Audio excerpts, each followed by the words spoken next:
A couple of months ago, I received a letter informing me that the fellowship application had failed.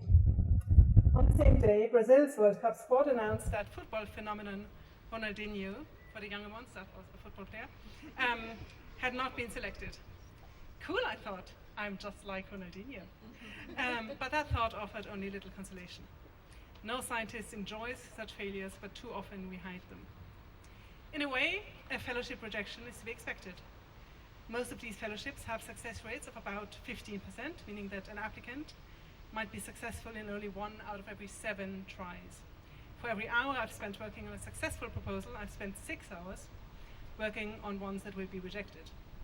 I don't mind the extra work. After all, if I abhorred tedious tasks with low chances of success, I would not be in research, would I? Even so, this means that for every endorsement, there are about 6 challenges to my ability, my determination, and my vision. I find this harder to swallow.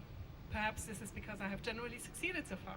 I did well at school and later at university. I earned the PhD position of my dreams and have published several papers. It's all in my CV. But that's exactly the problem. My CV does not reflect the bulk of my academic effort. It does not mention the exams I failed, the unsuccessful PhD and fellowship applications, or the papers never accepted for publication. At conferences, I talk about the one project that worked out and not about the many that didn't.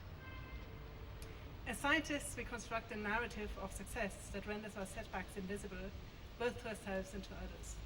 Often, other scientists' careers seem to be a constant streamlined series of successes and triumphs. Therefore, whenever we experience an individual failure, we feel alone and dejected. Such is not the case with every profession. Consider Ronaldinho. A football player cannot hide their setbacks.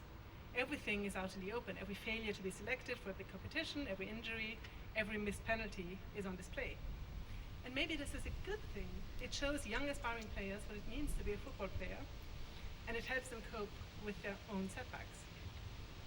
So here is my suggestion. Compare an alternative CV of failures. Log every unsuccessful application, refused grant proposal, and rejected paper. Don't dwell on it for hours, just keep a running up-to-date tally. If you dare, and can afford to, make it public. It will be 6 times as long as your normal CV. It will probably be utterly depressing at first sight, but it will remind you of the missing truths, some of the essential parts of what it means to be a scientist, and it might inspire a colleague to shake off a rejection and start again.